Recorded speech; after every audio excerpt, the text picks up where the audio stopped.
As the executive director at the Jesuit Spiritual Center here in Milford, Ohio, I believe it's important to step back and recognize the hard work and dedication of the many people who have contributed to the mission and ministry of the Jesuit Spiritual Center. Every individual who has entered these sacred grounds understands the value the center holds for the thousands of people who come here each year to seek a deeper relationship with God. JSC would not be what it is today without the hard work of all of our Jesuits and the brothers and sisters, all who have touched JSC in their own special way.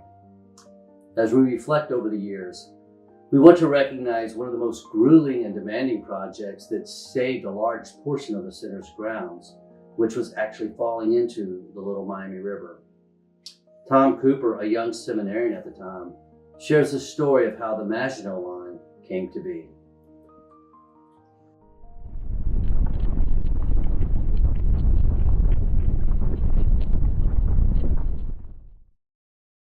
In the early months of 1959, high waters from the Little Miami River caused a massive collapse directly behind the residence known as the Rock House. The house and the adjacent property were in jeopardy of being lost to the river. As Father Paul Allen, rector of the seminary, watched the impending destruction, he knew something had to be done quickly. He met with a team of engineers to assess the damage. So at any rate, Father Allen was the rector at the seminary, Father Paul Allen. And he got together with engineers. They came over and surveyed everything, and they told him that if you don't put a retaining wall down there, you're going to lose the Rock House, and you're going to lose the perimeter road that goes around the Rock House. And so I guess he asked how much, and they said $75,000. Now this is 1959, and that was just out of sight. $75,000 back in 1959 is equivalent to about $800,000 today. And the Jesuits were not able to financially repair the damage to the bank of the Little Miami River.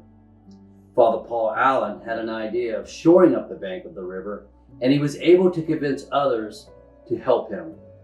He recruited volunteers from the seminary to build the retaining wall themselves.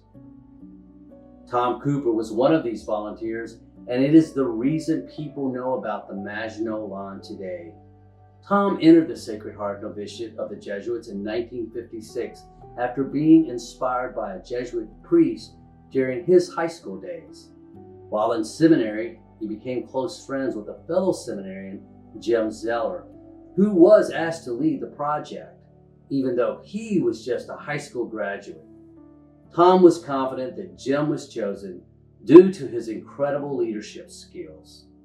With a deep desire to save the grounds at the Rock House, Tom, Jim, and the rest of the volunteers descended to the bank of the Little Miami River to begin the construction.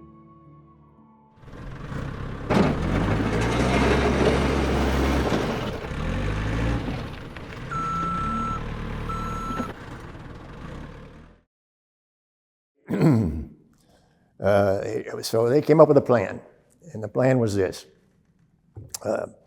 They would build a retaining wall and down on the shore of the Little Miami, and build it so high, and then once they completed that, they would dump fill in behind the retaining wall from the top of the bluff. And when they got enough fill in, then they would plant vegetation on it, and then mainly just let nature take over. The seminarians would build a massive wall using 55-gallon drums that were actually donated, and they stacked them 4 barrels high and 125 yards along the bank of the river. They connected them together with a cable and filled each barrel with cement for stability. And so then also we had to somehow figure out how to get concrete down there. And so the plan was the concrete mixer would sit up on the bluff opposite the Rock House, and then there would be a chute, and the concrete would sluice down the chute, and then there was a bin at the bottom. And the concrete would, when concrete was called for from the bottom, they'd let her go down the chute. And it piled up in the bin, and then there were wheelbarrows and guys with wheelbarrows, and they would take it over, and then we had these 55-gallon drums. And one of the guys, his father worked for the, I think it was called Synergy at the time. It was the electrical company. And he was able to get hold of as many barrels as we wanted. So that was pretty good. Then they took the cement out of the bin with a wheelbarrow and transported it to whichever barrel in the line needed to be filled. After the first row of barrels were placed and filled, another row of barrels were stacked on top. The wall eventually climbed to be 4 barrels high, which was about 20 feet tall. And so, any rate, we finally finished the second tier, and then we went to the third tier. And but this time it was the guys that were wheeling the wheelbarrows.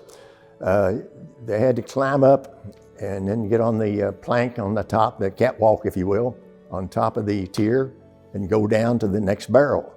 And there would be 2 guys helping dump the concrete into the next barrel. And then there was an off ramp and so forth. So it was a constant shuttling of wheelbarrows and concrete. And so we got the third line completed. Well, by golly, Zeller wanted a 4th tier, but just for a certain area. And so we had a couple of guys fall off. You know, number 1 here, yeah. So it was, you're about 15 feet in the air, and you got a wheelbarrow, and you got concrete. And I lost it one day and kind of bailed out on toward the riverside and banged myself up pretty good, but nothing to require, no broken bones. But I wasn't the only one that fell, you know, so it was a little bit of a balancing act, if you will. After a year long, the wall was complete. Tom Cooper, Jim Zeller, and the rest of the team stood back and watched a caravan of dump trucks, which they named the Red Ball Express, dump fill behind their new wall. Vegetation was planted to help hold the structure together, and nature would do the rest. All that was left was to give it a name. We finished the wall, finished the line, and I just one day, I was reading some military history, and I just one day called it the Maginot Line. And so between me and Zeller, my friend, that just stuck. I'm not sure that we broadcast it or anything, but that's what we always referred to it as, the Maginot Line. With their work done, the young men moved on with their lives, not knowing whether it would even stand the test of time, nor knowing that they had just engineered a marvel that is a big part of the Jesuit Spiritual Center's rich history.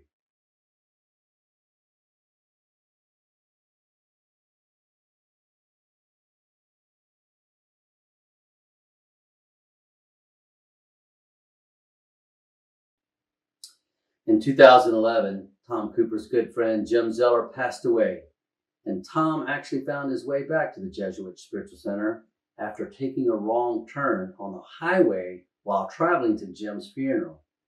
Tom was eating at a local restaurant and getting some directions when he thought about his time in seminary and all the work on the wall. That is when he decided to pay a tribute to his good friend. So I'm sitting there and enjoying my lunch, and suddenly I just started getting this push. And the push was, go down and see the line. Go over to the seminary, go to the spiritual center, go down and see the line. What better tribute for your friend than to troop the line? And I thought, well, no, man, I got to get to Cleveland. I got to get to Cleveland before dark. I got to get a line up a motel somehow or another. And, you know, so I had this tug of war going on. I really didn't want to do it.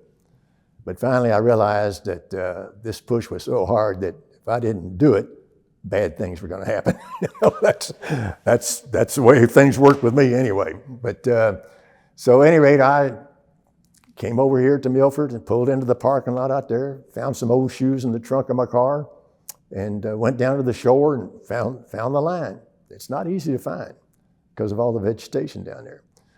So I found it and trooped the line. Once again, a little flotilla goes by and we all wave at each other. And So I just thought, man, and there, you know, and the other thing was that I was amazed how well it was holding up. But I did it in honor of my friend Jim Zeller. And so then I came back topside, and I saw retreating. I said, "Can you talk?" He said, "Yeah." And I said, "Do you know about the retaining wall down there, the wall, and the fill and everything?" No, didn't know a thing about it. Never heard of it. So then I found I suppose a volunteer gardener, same thing. He didn't know anything about it. And it dawned on me, nobody here at Milford knows anything about this place, about the wall, about this history. So I just filed that away and then headed to Cleveland. And I did. I had a hell of a time finding a motel that night, you know. Driving back from Cleveland that week, Tom thought about all the people that had contributed to the massive project, and specifically the work of his late friend Jim. And he knew he needed to share the story. With some help from the center's staff that did the newsletter, Tom was able to share the story throughout the Milford Jesuit community. The story of the Maginot Line, as described by Tom Cooper, is an amazing piece of history that will be cherished for years to come. And we thank him for sharing it with us. The wall physically protects JSC's property from the river, saving the rock house and the JSC's natural beauty. It also protects and acts as an anchor to our past. It is a reminder to all, the impact of a group of dedicated volunteers can actually make a difference at the Jesuit Spiritual Center in Milford, Ohio. Tom's dedication and the legacy of the Maginot Line's construction reminds us of the resilience and the spirit that built the retreat center. Just as the wall stood the test of time, so has the spirit of this center. However, preserving this sanctuary takes ongoing dedication and support. Every barrel in the wall symbolizes someone's commitment, just as every donation keeps the retreat center thriving. Well, I think everybody's motivation and everybody's situation is different, but I would encourage people to give here because this is a holy place. You ask anyone who's been here, and the first thing they'll mention is what a peaceful place. And so, you know, it's one thing to baptize a new Catholic, it's another thing to keep him. And I think that's the most important thing this center does. It keeps Catholics in the fold, including the kids. You know, kids come here from high school retreats. Well, they're about to enter the most dangerous time of their lives. They're going to go to either Catholic or secular universities and got all that freedom, and that's when they usually lose it. And now the paradigm is that it used to be that they would park their religion at the front door of the university and then leave the university, get married, and then raise their kids Catholic. That's not happening anymore. They don't come back to the fold once they leave in college. And so that's another thing. This preserves the faith.